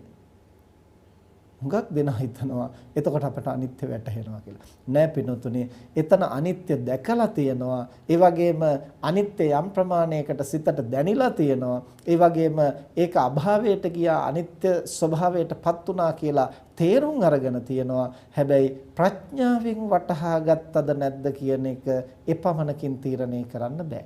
බොහෝ දෙනා ඒ බඳු තැන්වලදී ප්‍රඥාවෙන් වටහා ගන්නෑ. ඇයිද වටහා ගන්න නැහැ කියලා කියන්නේ? වටහා ගන්නේ නැති නිසා තමයි. බඳුන බිඳුණා කියලා දකිනවා. දැන් කෑලි ටික විතරයි තියෙන්නේ කියලා දන්නවා. දැන් නැවත යථා තත්ත්වයටපත් කරන්න බෑ කියලා දන්නවා. මේ සියල්ල දැනගෙනත් ඒතනත්තාගේ මනසේ රුස්සන් නැති ගතියක් මතුවෙනවා. පොඩි නොමනාපයක් මතුවෙනවා. අපරාධ කියලා හිතන ගතියක් ඇති වෙනවා. ඒ මොකද්ද? ඒ තමයි අනිත්‍ය ධර්මයේ ප්‍රඥාවෙන් වටහා නොගැනීම. අන්න එතනයි අපි හරියට තේරුම් ගන්න ඕන. දැන් අපි හිතමු මේ රසික වීරකෝන් තරුණ මහත්මයා අවුරුදු 46ක් ජීවත් වෙලා රෝගී වෙලා මරණයටපත් වුණා. දැන් ඔහු මරණයටපත් වෙලා තෙමසක් ගත වෙනවා. දැන් තාත්තා දන්නවා, අනිත් ඥාතීන් දන්නවා ඔහු අභාවයට ගිය බව. එතකොට දැන් ඒ අභාවයට ගිය ශරීරය නැවත රසික වීරකෝන් හැටියට නැවත ආපහු එන්නේ නැහැ කියලාත් අපි හොඳටම දන්නවා. එතකොට ඉපදුනා, ජීවත් වුණා, මැරුණා, දැන් නැවත ඒ ස්වරූපයෙන් එන්නේ නැහැ. බෞද්ධ හැටියට අපි දන්නවා මැරුණු සැනින්ම තවත් තැනක ඔහු ඉපදිලත් ඇති. හැබැයි මේ සියල්ල සිද්ධ වුණත් සමහර වෙලාවට අපේ සිතේ ඔහු පිළිබඳව තියෙන ඇලීම, බැඳීම, කැමැත්ත, රුචිකත්වයේ අපේක්ෂාව තවමත් තියෙන්නට පුළුවන්. ඔහු මැරුණා කියන කාරණය මෙච්චර දැනත් ඔහුගේ මරණය ගැන සිහි වෙනකොට තවමත් අපට දුකක්, ශෝකයක්, ਸੰతాපයක් මතුවෙන්නට පුළුවන්. ඒ කුමක් නිසාද? දැන් මැරුණා කියලා දන්නවනම් ඒ මැරිච්ච කෙනා ආයේ ඒ ස්වභාවයෙන්ම නැගිටලා එන්නේ නැහැ කියලාත් අපි දන්නවනම් එහෙම නැගිටලා ආවොත් එහෙම අපි කැමති වෙන්නෙත් නැහනේ. මැරිච්ච කෙනෙක් ඒ මල කඳින් ආයේ නැගිටලා ඒ විදිහටම ආවොත් එහෙම අපි තැති ගන්නවනේ, බියපත් වෙනවනේ. එහෙමනම් ඒ මැරිච්ච කෙනා නැවත වලලපු තැනින් හෝ පුලුස්සපු තැනින් ඒ විදිහෙන් නැගිටලා එනවට අපි කැමතිත් නැහැ ඇත්තටම බැලුවාම. එතකොට ඒ කැමති නැති වුණත් ඔහු මැරුණයි කියලා අපි දැනගත්තා වුණත් බෞද්ධයෝ හැටියට ඒ මැරිච්ච තැනත්තා තවත් තැනක දැනටමත් ඉපදිලා කියලා අපි පිළිගත්තා වුණත් තාමත් ඔහුගේ අභාවය ගැන සිහිපත් වෙනකොට දුක ශෝකේ මතුවෙන්නේ කුමක් නිසාද? ඒ මරණය කියන එක අපි ප්‍රඥාවෙන් පිළිගන්නට තවම සූදානම් නැහැ. පින්නතුනේ කෙනෙකුගේ අභාවයේදී අපට දුක ශෝකේ ඇති වෙන්නේ ඒ තැනත්තා මැරුණු නිසා නෙමෙයි. අපට මුලින් බැලූ බැල්මට පෙනෙන්නේ, හිතෙන්නේ, දැනෙන්නේ ඒ තැනත්තා මිය ගිය නිසායි අපට මේ ශෝකය ඇති වෙන්නේ කියලා. නැහැ පින්නතුනේ, මිය ගිය නිසා නෙමේ ශෝකය ඇති. එහෙනම් කුමක් නිසාද? අපි උදාහරණයක් හැටියට ගත්තොත් මෙහෙම හිතන්නකෝ. දැන් ඔන්න අපි වඩාම ආදරය කරන, ප්‍රිය කරන කෙනෙක්. අම්මා හරි, තාත්තා හරි, බිරිඳ හරි, සැමියා හරි, දරුවා හරි, සහෝදර සහෝදරියන් හරි, කවුරු හෝ Taman වැඩිපුරම ඇලුම් කරන කෙනෙක්. අපි හිතමු හදිසි අනතුරකට ලක් වෙලා එසැනින්ම මිය යනවා. දැන් එතකොට ඒතනත්තා මරණයටපත් උනායි කියලා දැනගත්තාම අපිට බලවත් වූ දුකක්, වේදනාවක්, ශෝකයක් මතුවෙනවා. හඬනවා, වැළපෙනවා, විලාප නගනවා, සමහරට දවස් ගණනක්, සති ගණනක්. දැන් අපි හිතමු ඒතනත්තා හදිසි අනතුරට භාජනය වෙලා එවේලේම මිය ගියේ නැහැ. ඔහු ඉක්මනට රෝහලට අරගෙන ගිහිල්ලා යන්තම් ජීවිතේ රැකගත්තා. දැන් ඔහු එලවත් මෙලවත් අතර ජීවත් වෙන්නේ. හෘදයක මැෂින් එකකින් වැඩ කරනවා, පෙනහළු තව මැෂින් එකකින් වැඩ කරනවා. දැන් ඔහුට සිහිය එනවා, සිහිය නැති වෙනවා. දැන් වෛද්‍යවරු කියනවා මේ තත්ත්වෙන් ඔහුට කවදාවත් ප්‍රකෘතිමත්ව දෙපයින් නැගිටලා යන්නට ලැබෙන්නේ නැහැ. මොකද මේ අනතුරෙන් ඒ තරම් බරපතල හානියක් ස්නායු පද්ධතියට සිද්ධ වෙලා තියෙනවා. ඔහු ජීවත් වුණත් ඔහුට දෙපයින් නැගිටින්නට බෑ. නමුත් දැන් අර මැෂින් වලින් හෘදය පෙනහළු වැඩ කරනවා. යන්තම් සිහිය එනවා, සිහිය නැති වෙනවා. අපි යනවා බලන්න උදේට, හවසටත් යනවා, අදත් යනවා, හෙටත් යනවා, ලබන සතියෙත් යනවා, ඊළඟ සතියෙත්, ඊළඟ මාසෙත්, මෙහෙම මාස ගණනාවක් අපි එක දිගට උදේ හවස බලන්න යනකොට අර තැනත්තා එලවයි මෙලවයි අතර, ජීවිතයයි මරණයයි අතර දුක් විඳින ආකාරය දකිනකොට, නැවත ඔහුට ජීවිතේ පවත්වන්නට ප්‍රකෘති මට්ටමින් බැහැ කියලා දැනෙනකොට, ඇඳේම ඉඳලා ටිකෙන් ටික තුවාල වෙලා ඇඳ වන හැදිලා තවත් පීඩා විඳිනවා කියලා දැනෙනකොට, මේ උත්සාහයෙන් ප්‍රයෝජනයක් නැහැ කියලා හරියටම වැටහෙනකොට, මාස ගණනක් මෙසේ ගත වෙනකොට අපට කොමක් හිතෙයිද? එතකොට අපිටම හිතෙන්න පුළුවන් මෙහෙම දුක් විඳිනවට වැඩිය හොඳයි ඉක්මනින් පරලෝ යනවා නම්. එතකොට දැන් අර වෛද්‍යවරයා කිව්වොත් දැන් ඔන්න මේ උපකරණ අයින් කරන්න පුළුවන්, තවදුරටත් මොහුගේ ජීවිතේ රැකෙන්නේ නැහැ. දැන් මොලේ මරණයටපත් වෙලා දැන් හෘදය ක්‍රියාත්මක වෙන්නේ මේ උපකරණ වලින් පමණයි. දැන් මේවා ඉවත් කරන්න පුළුවන්. එතකොට අර උපකරණ ටික ඉවත් කරපු ගමන් ඔහුගේ පෙනහළු හෘදය එහෙමම නවතිනවා. දැන් ඔහු මරණයටපත් වුණා කියලා අපි දැනගන්නවා. දැනගත්තාම දැන් අර හදිසි අනතුරටපත් වෙලා ඒ වෙලේම මැරුණාම අපි අඬනවා, වැළපෙනවා, විලාප කියනවා සති ගණන්. දැන් ඔහු මේ විදිහට මැරුණා කියලා දැනගත්තාම අපි සති ගණන් හඬා වැළපෙයිද? එහෙම නැත්නම් තවත් දුක් විඳින්න නැතුව ඔය තරමින් හරි අභාවයට ගියේ එක හොඳයි කියලා අපි සැනසීමටපත් වෙයි. බොහෝ විට සිද්ධ වෙන්නේ දෙවනි කාරණේ. ඒ කියන්නේ තව දුරටත් දුක් විඳින්න නැතුව ඔය තරමින්වත් මරණයටපත් වෙච්ච එක ලොකු දෙයක් කියලා අපට හැඟෙනවා. එතකොට දැන් මාස 3කට ඉහතදී හදිසි අනතුරට භාජනය වෙලා ඒ වෙලේම මිය ගියා නම් අපි අඬනවා, වැළපෙනවා, දුක් වෙනවා. දැන් මේ මාස 3කට පස්සේ මරණයටපත් වුනහම ඇයි අපි හඬන්නේ, වැළපෙන්නේ, දුක් වෙන්නේ නැත්තේ? ඒ තනත්තාමනේ, ඒ ඥාතියාමනේ, ඒ ආදරය සෙනෙහස එහෙම්මමනේ. වෙනසක් වෙලා නැහැනේ. ඔහු එක්කලා අමනාපුනේ නැහැනේ, තරහ වුනේ නැහැනේ, විරුද්ධ වුනේ නැහැනේ. නමුත් පෙරදී ඔහු මැරුණාම මාස 3කට කලින් මැරුණාම හඬා වැළපෙනවා. මාස 3කට පසුව මැරුණාම ඒ මැරිච් එක හොඳයි කියලා අප විසින්ම හිතනවා. ඉතින් මරණය නිසා නම් අපි හඬා වැළපෙන්නේ මාස 3කට කලින් මැරුණත් අඬන්න ඕන, මාස 3කට පසුව මැරුණත් අඬන්න ඕන. එහෙනම් අපි හඬලා තියෙන්නේ ඔහුගේ අභාවය නිසා නෙමෙයි. ඒ අභාවය, ඔහුගේ මරණය පිළිගන්නට අපේ සිත සූදානම් නැතිකම නිසා. එතකොට මාස 3කට කලින් හදිසි අනතුරකටපත් වෙලා වහා ඔහු අභාවයට ගියාම අපි හඬන්නේ වැළපෙන්නේ ඔහු මියගිය බව දන්නවා. ඒක ඇස් දෙකටත් පේනවා, ඇහැටත් අනිත්‍ය ප්‍රකටයි, සිතටත් අනිත්‍ය ප්‍රකටයි. හැබැයි ප්‍රඥාවට එය හසු වෙලා නැහැ.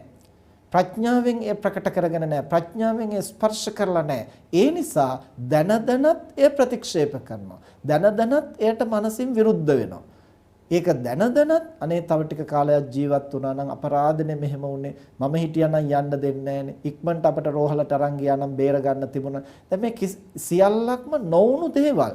ඒ නොවුණු දේවල් සිහි කර කර අපි ශෝක වෙන්නේ ඒ තනත්තාගේ මරණය නිසා නෙමෙයි, එය පිළිගන්නට තාම අපි සූදානම් නැති නිසා. එහෙමනම් පින්නතුනේ අනිත්‍ය ධර්මය අපට ඇසට පෙනෙන්නට පුළුවන්, අනිත්‍ය ධර්මය අපට සිතට දැනෙන්නටත් පුළුවන්. හැබැයි අනිත්‍ය ධර්මය ප්‍රඥාවෙන් අපට ප්‍රකට නොවුනොත්, ප්‍රඥාවෙන් ස්පර්ශ නොවුනොත් ඒ තනත්තාට ඒ සිදුවුණු සිදුවීම පිළිබඳව, ඒ අනිත්‍ය පිළිබඳව සිහිනුවණින් යුක්තව, මදහත් සිතින් යුක්තව ඒට මුහුණ දෙන්නට පුළුවන් කමක් නැහැ. භාජනය බිඳුණයි කියලා දන්නෝ, ඒක මැටි බඳුනක් නිසා බිම වැටුනහම කැඩෙනවා බිඳෙනවා කියලාත් අපි දන්නවා. ඒක අනිත්‍ය ධර්මයයි කියලාත් අපි දන්නවා. ඒක දැන් ඇස් දෙකටත් පේනවා. ආයෙ එකතු කරන්න බෑ කියලාත් දන්නවා. ඒ සියල්ල දැන දැන් ඒක සිදු වෙච්ච කෙනා අතින් වරදක් සිද්ධ වුණා. නමුත් ආයෙ ඒක ආපස්සට යවන්න බෑ කියලාත් අපි දන්නවා. මේකට කෑ ගැහුවයි කියලා හිත නරක කරගත්තයි කියලා ආයෙ භාජනයේ කෑලි ටික එකට එකතු වෙන්නේ නැහැ කියලාත් අපි දන්නවා. මේ සියල්ලක්ම දැන ඇයිද අපට නුරුස්සන ගතියක් ඇති වෙන්නේ? ඒ තමයි ඒ අනිත්‍ය ධර්මය ප්‍රඥාවෙන් හඳුනා නොගැනීම.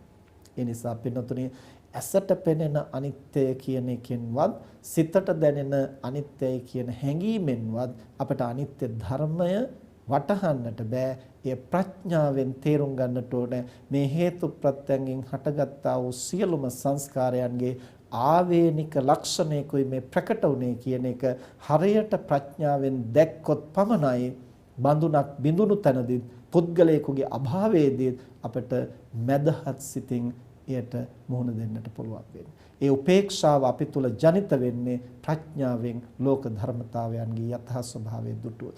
අන්න ඒ නිසයි බුදුරජාණන් වහන්සේ දේශනා කරන්නේ සබ්බේ සංඛාරා අනිච්ඡාති යදා පඤ්ඤාය පස්සති අතනිබ්බින්දති දුක්ඛේ ඒ සමග්ගෝ විසුද්ධිය.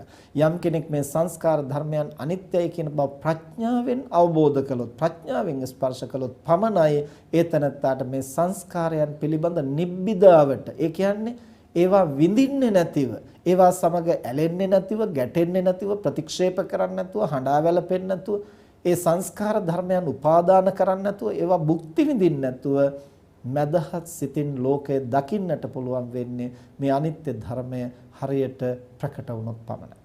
ඒ නිසා පින්නතුනේ මේ කාරණය අපි නැවත නැවත සිත්හි ධාරණය කරගෙන එය අවබෝධ කරගන්නට ජීවිතේ අපට ලැබෙන අවස්ථා උපයෝගී කරගන්නට ඕන. දැන් මේ කාරණේ අපි කොච්චර බණක් හැටියට ඇහුවා වුණත්, ධර්ම කාරණයක් හැටියට අපිට තේරුම් ගියා වුණත්, ප්‍රායෝගික ජීවිතයේ මේවා සිද්ධ වෙනකොට ඒ දහම අපට සිහිපත් වෙන්නේ නැහැ. අපේ හැඟීම් තමයි ඉස්මතු වෙන්නේ. ඒතර හැඟීම් ඉස්මතු වෙච්ච ගමන් එක්ක අපි ඇලෙනවා, එක්ක අපි ගැටෙනවා. කැමති දෙයක් සිද්ධ වෙනකොට ඇලෙනවා, අකමැති දෙයක් සිද්ධ වෙනකොට ගැටෙනවා. හැබැයි අවස්ථා දෙකේම අනිත්‍ය ප්‍රකට වෙනවා. ඒ අනිත්‍ය ධර්මය අපට අවබෝධ කරගන්නට ඉඩක් නැහැ. ඇලීම් ගැටීම් වශයෙන් අපි මේ දේවල් භුක්ති විඳින නිසා. ඒ නිසා තථාගතයන් වහන්සේ දේශනා කරන්නේ මේ නුවණින් ස්පර්ශ කරන්නට අපේ ප්‍රඥාවෙන් ලෝකය දිහා බලන්නට පුහුණු වෙන්නට ඕන. එතකොට මේ ප්‍රඥාව අවදි කරන්නට අපිට නිකම්ම මේවා ගැන හිතලා විතරක් බෑ.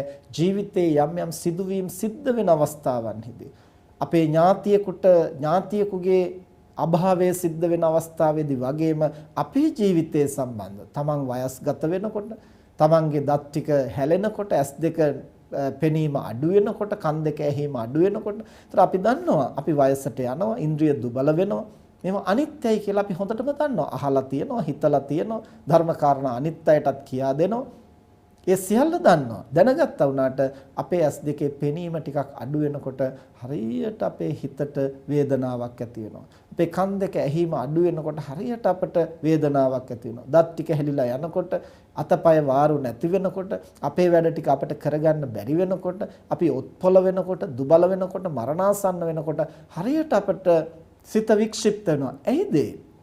මේ සියලු සංස්කාර ධර්මයන් අනිත්‍යයි කියලා අහලා තිබුණත්, දැනගෙන තිබුණත්, ඇස් දෙකට පෙනුණත්, ස්පර්ශ වුණත් අපි ඒ ප්‍රඥාවෙන් වටහාගෙන මදහත් වෙන්නට සූදානම් නැහැ. තවමත් අපි කැමති හැටියට ඒවා විය යුතුයි කියලා හිතනවා, හංගිනවා. එහෙමනම් පින්නතුනි, අපට මේ සංස්කාර ධර්මයන්හි මේ කියන දෙවන අවස්ථාව, ඒ කියන්නේ අනිත්‍ය ධර්මයේ අවස්ථා තුනක් ගැන අපි සඳහන් කළා. ඒ අවස්ථා තුනක් හැටියට අපි දැක්ුවාට එකම අනිත්‍ය ධර්මය එකයි. ඒ කුමක්ද අනිත්‍ය ධර්මය කියලා කියන්නේ? හටගත් නාම රූප ධර්මය වහා බිඳී යන බව තමයි අනිත්‍ය ධර්මය කියලා කියන්නේ. එතකොට මේ වහා බිඳී යන එක ක්ෂණයක් පාසා සිදුවෙන ක්‍රියාවලිය අපි හඳුන්වනවා ශනික මරණයයි කියලා. ඒ ක්ෂණයක් පාසා සිද්ධ වුණාට ලෝකේ හැම දෙයක්ම හටගත්තු ගමන් අභාවයට යනවා, අපට ප්‍රකට වෙන්නේ නැහැනේ. ඒවා පුද්ගලය හැටියට, ද්‍රව්‍ය හැටියට යම් කාලයක් රැඳී පවතින බවකුත් අපට පේනවා. ඒ කුමක්ද? ඒ නාම රූප ධර්මයන්ගේ පරම්පරාවේ ක්‍රියාකාරීත්වය. ඒ පරම්පරාව අභාවයට යනකොට එය අපට ඇසට පෙනෙනවා, අතට ස්පර්ශ වෙනවා, සිතට දැනෙනවා. ඒ අවස්ථාව හඳුන්වනවා සම්මුති මරණය, එහෙම නැත්නම් විපරිණාමය කියලා. ඒ විපරිණාම අවස්ථාව තමයි අපිට වටහා ගන්නට වඩා පහසු අවස්ථාව. ඒන් තමයි අපි අනිත්‍ය ධර්මය අවබෝධ කරන්නට ප්‍රවේශයක් ලබාගත යුත්තේ. ඊළඟට තුන්වෙනි අවස්ථාව තමයි ඒ හටගන්නා වූ නාම රූප ධර්මයන් හටගන්න හේතු හඳුනාගෙන නැවත නොහට ගන්නා ආකාරයෙන් අහෝසි කරන්නට පුළුවන් නම් එය හඳුන්වනවා සමුච්ඡේද මරණයයි. එහෙම නැත්නම් නැවත නොහට ගන්නා ආකාරයෙන් අභාවයටපත් වීම හෙවත් පරිණිර්වාණයට පත්වීම හැටියට. එතකොට ශනික මරණය, සම්මුති මරණය, සමුච්ඡේද මරණ වශයෙන් තුන් ආකාර මරණයක් හැටියට දක්වන්නේ මේ අනිත්‍ය ධර්මය අපට ප්‍රකට වෙන අවස්ථාවන් තුනක්. ඒ වගේම එය වෙනත් නම් වලින් හඳුන්වනවා ෂණ භංගුරත්වය, විපරිණාමය සහ පරිණිර්වාණය කියන වචන වලිනුත් ওই අවස්ථා තුන හඳුන්වනවා. ඒයින් අපට පළමු අවස්ථාව සහ අවසන් අවස්ථාව ඊටා සූක්ෂමයි. එය හඳුනා ගන්නට නාම රූප ධර්මයන්ගේ විශේෂ විභාග පිළිබඳව යම් වැටහීමක් අපි ඇති කර ගන්නට ඕනේ. එතෙක් අපට සම්මත වශයෙන් ලෝකේ හඳුනා ගත හැකි අනිත්‍ය ලක්ෂණය තමයි අර විපරිණාමයේ හැටියට කලක් පැවතිලා ඒ පරම්පරාවේ අභාවය සිද්ධ වෙන අවස්ථාව. නමුත් එයත් අපිට වටහා ගන්නට බැරි වෙලා තියෙන කුමක් නිසාද? ඇලීම් ගැටීම් වශයෙන් හැඟීම් වලට වහල් වෙලා ලෝකයේ භුක්ති විඳිනවා විනා සිදුවෙන ධර්මතාවය අවබෝධ කරගන්නට සූදානම් නැති නිසා. ඒ නිසා සත්ව පුද්ගල හැටියට අපි හඳුනාගෙන හිටියට මේ සියලු තැන ක්‍රියාත්මක වෙන්නේ නාම රූප ධර්ම සමූහයක් පමණයි. ද්‍රව්‍ය උපකරණ හැටියට අපි හඳුනාගෙන තිබුණට ඒවාෙහි ක්‍රියාත්මක වෙන්නේ රූප ධර්ම පමණයි. මේ නාම රූප ධර්ම අදාළ හේතු ප්‍රත්‍ය තියෙන තාක්කල් යම් කලක් පවතින්නට පුළුවන්. පැවතිලා යම් හේතු පදනම් කොටගෙන ඒ පරම්පරාව අහෝසි වෙන්නට පුළුවන්. මේ අවස්ථාව අපේ ජීවිතයේ විවිධ අවස්ථාවන්හි හමු වෙනවා. ඒ හමු වෙන අවස්ථාවන්හිදී හැඟීම් බරව මුසපත් වෙනවා වෙනුවට ප්‍රඥාවෙන් ඒ ධර්මතාවයේ තේරුම් ගන්නට උත්සාහ කළොත් අනිත්‍ය ධර්මය ප්‍රකට කරගන්නට ඒ අපට මහෝපකාරී වෙනවා. ඒ නිසා මේ විපරිණාමයේ හෙවත් සම්මුති මරණයේ හැටියට හඳුන්වන නාම රූප ධර්මයන්ගේ පරම්පරාවක් හැටියට පැවතිලා අභාවයට යන දැසට ප්‍රකට වෙන සිතට හසු වෙන මේ ප්‍රකට අනිත්‍ය ධර්මය මුල් කොටගෙන අනුක්‍රමයෙන් අනිත්‍ය ලක්ෂණය අවබෝධ කොට ගන්නට මේ අසු දහම් කරුණු හැම දිනාටම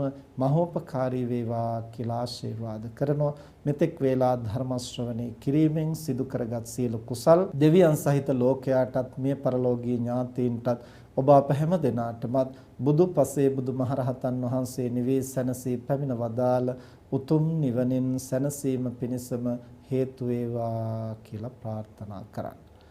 ආකාසට්ඨා ච භුම්මට්ඨා දේවා නාග මහිද්దికා පුඤ්ඤන්තං අනුමෝදිත්වා චිරං රක්ඛන්තු ශාසනං ආකාසට්ඨා ච භුම්මට්ඨා දේවා නාග මහිද්దికා පුඤ්ඤන්තං අනුමෝදිත්වා චිරං රක්ඛන්තු දේශනං ආකාසට්ඨා ච භුම්මට්ඨා දේවා නාග මහිද්దికා පුඤ්ඤන්තං අනුමෝදිත්වා චිරං රක්ඛන්තු ත්වං සදා.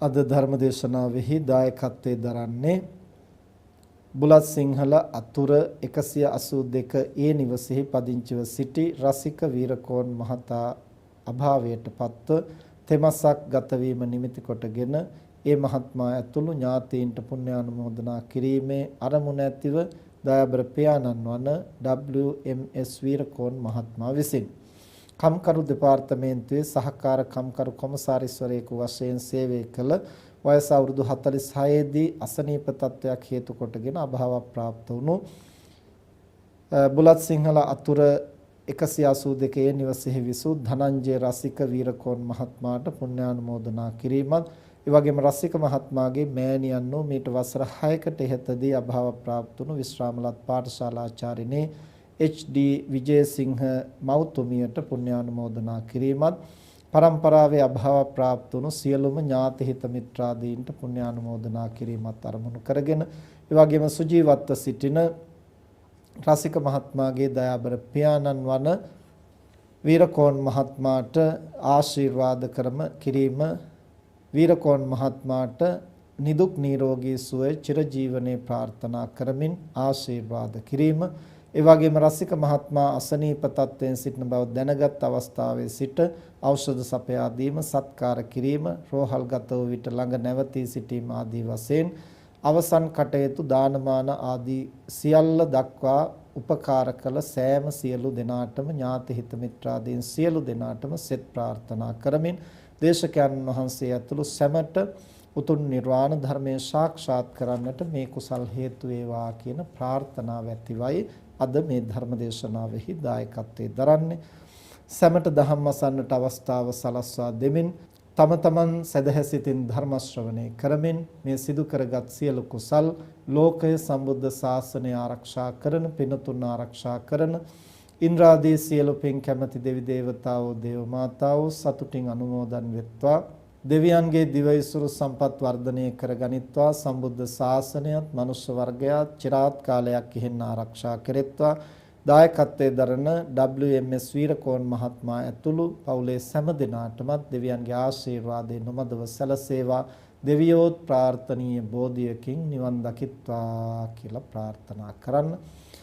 මීට තෙමසකට ඉහතදී මිය පරලෝ යන්නට යෙදුණු ධනංජය රසික වීරකෝන් මහත්මයාටත් ඒ වගේම වසර 6කට ඉහතදී මිය පරලෝ යන්නට යෙදුණු විශ්‍රාමලත් පාඨශාලාචාර්ය HD විජේසිංහ මෞතුමියත් ඇතුළු පරම්පරාගත සියලු ඥාතීන් මේ කුසල් දහම් සතුටින් අනුමෝදන් වෙත්වා. ඒ හැම දිනාගෙම භව ගමන සුවපත් කර ගනිත්වා. කිසිදු ආත්ම භාවයකදී අකල් මරණ වලටපත් නොවි නිදුක් නිරෝගී සුව දීර්ඝායුෂ ලබන්නට සුවසේ ගුණ නුවණ වඩවාගෙන ප්‍රාර්ථනීය බෝධියකින් නිවන් දකින්නට මේ කුසල් හේතු වේවා කියලා ප්‍රාර්ථනා කරන් ඔබ අප හැම දිනාටමත් මේ උදාර කුසලය මෙලව යහපත අභිවෘද්ධිය පිණිස පවතිවා. සසර වාසය කරන තාක් නරකාදී සතර අපායකට මිත්‍යා දෘෂ්ටි කුලයකටපත් නොවීම පිණිස කල්යාණ මිත්‍ර සම්පත්තිය සද්ධර්ම ශ්‍රවණේ ලැබීම පිණිස හේතු වේවා. බුදුපසේ බුදුමහරහතන් වහන්සේ නිවී සැනසී පැමිණ වදාළ උතුම් නිවනින් සැනසීම පිණිසම හේතු වේවා කියලා ප්‍රාර්ථනා කරා. හැම දිනාටම තෙරුවන් සරණයි.